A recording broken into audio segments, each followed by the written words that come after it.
मेरा नाम दीपाली है। मेरी शादी को 2 साल हो चुके थे।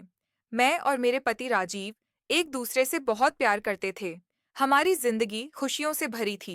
सुबह की चाय साथ पीना, शाम को टहलना, हंसी मजाक करना, सब कुछ किसी सपने जैसा लगता था।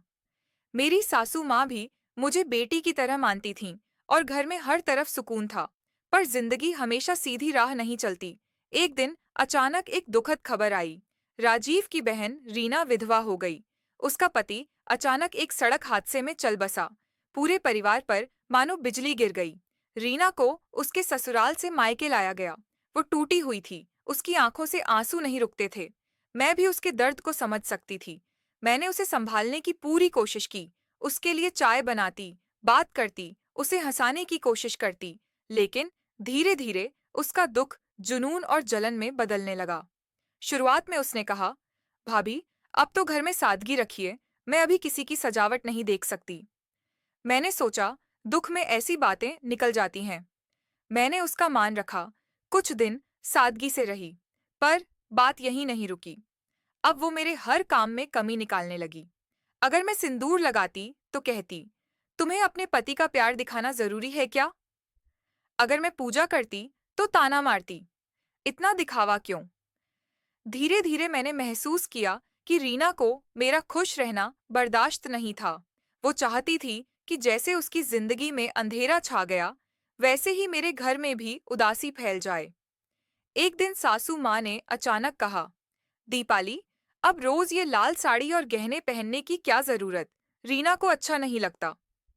मैंने धीरे से कहा, माँ जी, मैं तो बस पूजा के समय तैयार होती हूँ। लेकिन उन्होंने सख्ती से कहा, थोड़ा रीना का भी ख्याल रखो।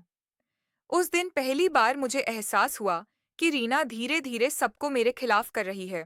अब तो वो सीधे राजीव के दिमाग में बातें भरने लगी। भैया, भाभी को किसी का दुख नहीं दिखता। वो हमेशा तैयार रहती हैं, आपको बहला रही हैं। राजीव, जो पहले हर बात पर मुस्कुराता था, अब चुप रहने लगा। घर आता तो सीधे कमरे में चला जाता।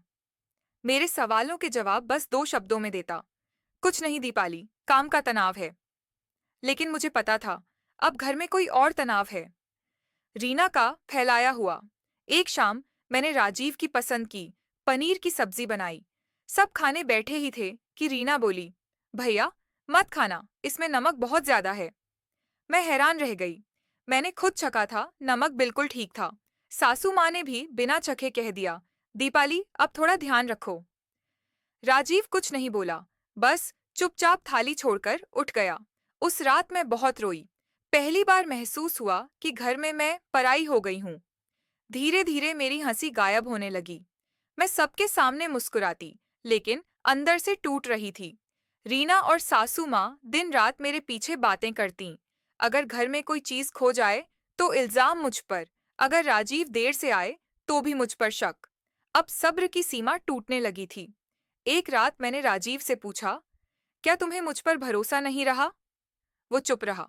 फिर बोला, दीपाली, मैं जानता हूं तुम बुरी नहीं हो, लेकिन माँ और रीना जो कहती हैं, वो भी कुछ सोचकर ही कहती हैं।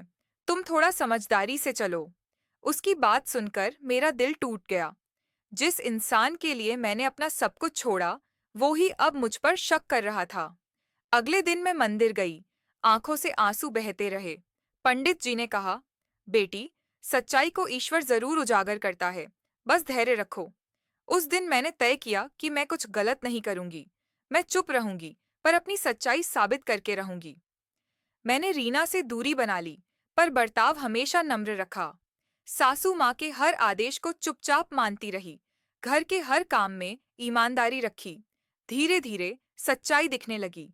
एक दिन राजीव ने देखा कि रीना जानबूझकर मेरे बनाए खाने में नमक डाल रही थी, ताकि मैं गलत साबित हो जाऊं।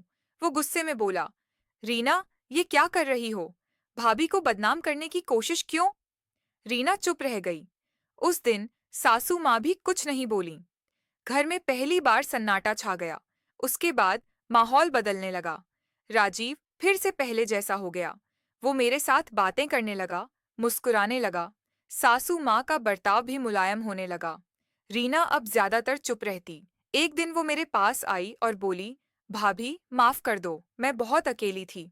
तुम्हें खुश देखकर मुझे अपने हालात याद आ जाते थे। मैं गलत थी। उसकी आंखों में सच्चा पछतावा था।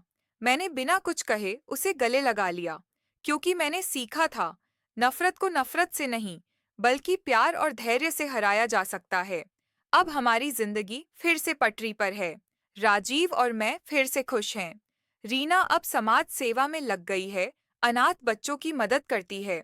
और मैं रोज सुबह सिंदूर लगाकर भगवान से बस यही प्रार्थना करती हूँ, हे ईश्वर, किसी के मन में इतना दुख मत देना कि वो दूसरों की खुशियों से नफरत करने लगे।